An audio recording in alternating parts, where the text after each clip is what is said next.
आवाज आ रही है सुनो। श्री सद्गुरु महाराज की जय। सप्तम सोपान उत्तरकांड। रामचरितमानस सार सटीक से अब हम लोग पाठ का श्रवण करें शांति पूर्वक। श्री सद्गुरु महाराज की जय। नर्तन भव बारिधि कह बेरो, सन्मुख मरुत अनुग्रह मेरो। मनुष्य का शरीर संसार रूपी समुद्र पार करने के लिए नाव है और मेरी कृपा अनुकूल वायु है। करण धार शत गुरुद्री नावा, दुर्लभ साज सुलभ कड़ी पावा। इस दृढ़ नाव के मल्लाह सद्गुरु है। ऐसा दुर्लभ साज मनुष्य को सहज ही में प्राप्त है। जो न तरई भव सागर, नर समाज यश पाई। शोकृत निंदक मंदमती, आत्म हन गति जाई। जो मनुष्य भव सागर पार होने के ऐसे साज समानों को पाकर भव सागर पार नहीं होता है, वह कृपण ही नीच बुद्धि आत्महिंसक की गति में जाता है। भव सागर तरने के साज का समाज मनुष्य शरीर रूप नाव, ईश्वर कृपा रूप अनुकूल वायु और सद्गुरु रूप मल्लाह है। जो परलोक यहाँ सुख चाहो, सुनि मम बचन हृदय दृढ़ गहूं। यदि परलोक और इस में सुख चाहते हैं तो मेरे वचनों को सुन उसे हृदय में दृढ़ता से ग्रहण करो। सुलभ सुखद माँ रग यह भाई, भगति मोरी पुराण श्रुति गाई। हे भाई, यह रास्ता सहज और सुखदायक है। यह मेरी भक्ति है जिसको पुराणों और वेदों ने गाया है। ज्ञान अगम प्रत्युह अनेका, साधन कठिन न मन कहटेका। ज्ञान दुर्बोध है, उसके साधन में अनेक विघ्न और कठिनाइयां है और उसमें मन को अवलंब नहीं मिलता। करत कष्ट बहु पावे को, भगतिहीन मोहि प्रिय नहीं सो। बहुत कष्ट करते करते यदि कोई इसको ज्ञान को पा भी जाए तो वह पाने वाला ज्ञानी भक्ति के बिना मुझे प्रिय नहीं है। भगति स्वतंत्र सकल सुख खानी, बिनु सतसंग न पावहि प्राणी। भक्ति स्वतंत्र और सब सुखों की खान है। बिना सत्संग के प्राणी मनुष्य उसे नहीं पाते। पुण्य पुंज बिनु मिलहि न संता, सतसंगति सन श्रुति करयंता।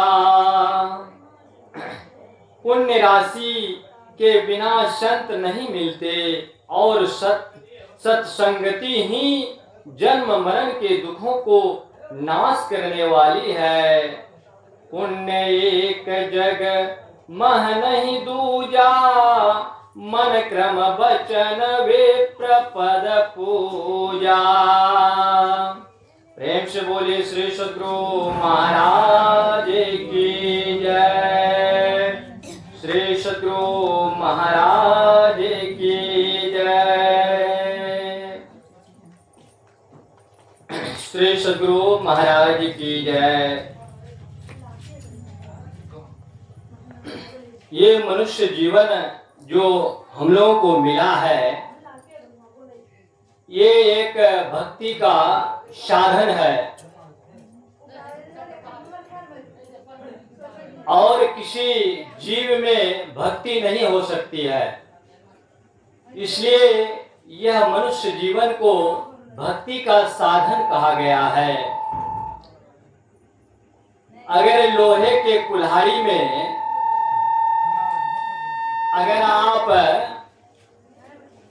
उसमें दस्ता नहीं लगाएंगे, डंडा नहीं लगाएंगे, तो वह कुल्हाड़ी किसी काम का नहीं होता है। उसी तरह से यह मनुष्य जीवन है, जब तक इसे आप भक्ति नहीं करेंगे तो ये जीवन किसी काम का नहीं है। इसलिए ये मनुष्य शरीर हम लोगों को मिला है जो भक्ति का साधन है। और अगर इसे भक्ति से भी अगर आगे जाना चाहते हैं तो उसके लिए भी परमात्मा का ध्यान करना होगा। मानस जब मानस ध्यान करना होगा तो आप मोक्ष पा सकेंगे। इसीलिए यह मनुष्य का शरीर मिला है और इसे भक्ति का साधन कहते हैं। और दूसरे चीज में यह साधन आपको ढूंढने से भी नहीं मिलेगा। इसलिए हम लोगों को चाहिए कि इस मनुष्य शरीर जो मिला है तो इससे भक्ति के मार्ग पर हम लोग चलें। तो भक्ति के मार्ग पर हम लोग कैसे चलेंगे? क्या जग प्रयोजन देखने से या मेला देखने से या ऐसे ही मंदिर मंदिर घूमने से, पूजा करने से? उस तरह से नहीं हो पाएगा। इसीलिए उसका कोई साधन है। तो वो साधन क्या है? ये सत्संग ही एक साधन है भक्ति मार्ग के लिए और मोक्ष के दरवाजे के लिए। इस मनुष्य शरीर से ही यह सब काम हो सकता है। भक्ति भजन भी हो सकता है और मानस ध्यान मानस जब भी हो सकता है। सिर्फ यह मनुष्य शरीर से। आप कोई दूसरी शरीर को देख लीजिए, उसका काम है सिर्फ खाना पीना सोना। यह काम है पशु समाना। तो पशु का काम है सिर्फ खाना पीना। पेट तो सभी पाल लेते हैं।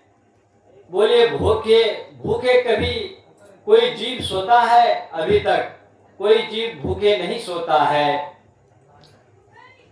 और कोई जीव से भक्ति भी नहीं हो पाता है। लेकिन मनुष्य शरीर एक ऐसा साधन है जो हम भक्ति भी कर सकते हैं और मोक्ष पाने के लिए मानस जप मानस ध्यान भी कर सकते हैं। हमारे बड़े बड़े साधु महात्मा और ऋषि मुनि भी बताते हैं, आपका बड़ा से बड़ा पाप ध्यान योग से समाप्त हो सकता है। यह है मनुष्य शरीर में भक्ति का मार्ग। जो मनुष्य शरीर में होना चाहिए वो हमारे मनुष्य शरीर में ही है। और हम उसे जानेंगे कैसे? तो सत्संग के माध्यम से जानेंगे। जब तक हम लोग ग्रंथ को नहीं सुनेंगे और जब तक गुरुजनों से हम लोग नहीं सुनेंगे तो हमें ज्ञान कहाँ से आएगी? बड़े से बड़े जग में जाते हैं हम लोग तो बहुत पूरे मेला घूम लीजिए, कहीं कुछ नहीं मिलेगा। लेकिन जहाँ पर भागवत कथा होता है वहां पर आप बैठिएगा तो 10 मिनट जरूर आपको ज्ञान की बातें मिलेगा। तो वैसी जगह में जाना चाहिए। ऐसा नहीं कि मेला घूम के आ गए। कहीं अगर सुने कि 10 मिनट की भागवत कथा हो रहा है तो जरूर 1 घंटा 2 घंटा जाकर के भागवत कथा को सुने। और जहां पर भी जग हो तो भागवत कथा कराना चाहिए भी और जहां पर हो रहा है सुनना भी चाहिए। बहुत हम लोग मेला घूमे हैं, जग में जाते हैं तो कुंज के पास कितना देर आदमी रुकता है, जितना देर की देखते हैं कि बढ़िया सा कोई बजंतरी आया नाच गान वाला बंगाल का है तो थोड़ा देर देख लिए, या नहीं तो खाली है तो बस घूम फिर के मेला घूम के फिर वापिस आ गए। वहीं पर अगर भागवत कथा हो वहां पर जाइए, 1 से 2 घंटा भागवत कथा सुनिए, देखिए आपका कितना दिमाग में भक्ति का जो मार्गदर्शन मिलेगा वो आपको को कहने की बात नहीं है। सभी लोग सुने भी होंगे और गए भी होंगे, देखे भी होंगे। तो इसीलिए आज का विषय भक्ति का बना था, मनुष्य शरीर से कैसे हम भक्ति कर सकते हैं, उसी साधन इस मनुष्य शरीर में वो साधन है जिससे हम भक्ति कर सकते हैं। इसलिए आप लोगों से विशेष क्या कहूं, आप लोग सभी ज्ञानवान शिष्य हैं गुरुजनों का, और आप लोग समझ भी गए हैं। जो नहीं समझे हैं वो समझने का कोशिश करें कि हमें सब ज्ञान सत्संग से ही मिल सकता है, दूसरा ये ज्ञान कहीं से नहीं मिल सकता हमें। इसलिए सत्संग को अपनाएं और कोई अच्छा सा गुरु देख करके दीक्षा लें जो कि आपका नैया को उस पार करे और सही शिक्षा दे। आपको लगे कि इस संत मत में अगर सही और सत है तो आप इसमें दीक्षा लें, और अगर आपको कहीं लगे कि नहीं और जगह हमको कहीं सही लग रहा है तो आप वहां दीक्षा लें, लेकिन सत मार्ग पर चलें, जो गुरुजन बताएंगे उस मार्ग पर चलना है। उस मार्ग पर चलेंगे तो आपके पास सारा बात आपको मालूम हो जाएगा और शांति से और संतोष पहले आपके पास आ जाएगा। और जब संतोष आपके पास आ जाएगा तो समझिए कि सारा धन आपके पास आ गया।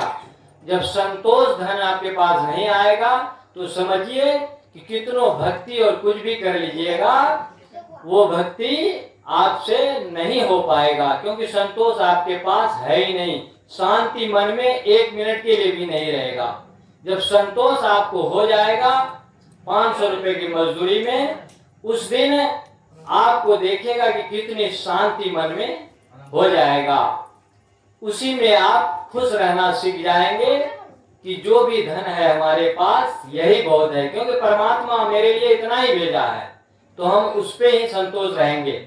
अब किसको कितना दिया है उसका लेखा जोखा हमारे पास नहीं है। अब जितना भी दिया है उतने में ही खुश रहेंगे। तो कैसे, जब तक भक्ति का मार्ग नहीं पकड़ेंगे, जब तक उसको जानेंगे नहीं तो आपको संतोष होगा नहीं। जिस दिन आपको सच्चा गुरु, सच्चा मार्गदर्शन देने वाला गुरु मिल जाएगा, उस दिन आपको खुद ब खुद संतोष हो जाएगा और अपना रास्ता चलने के लिए खुद ब खुद आपको समझदारी हो जाएगी। बोले श्री सद्गुरु महाराज की जय। अब हम लोग आगे का प्रवचन दास जी से सुनेंगे। बोले श्री सद्गुरु महाराज की जय।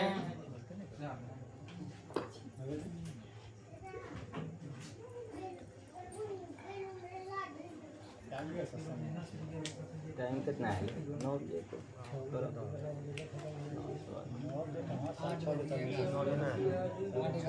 9:15 कर 9:15 करो। आपने टाइम पकड़ा है मैं सब ले 7 बजे 9:15 टाइम कर।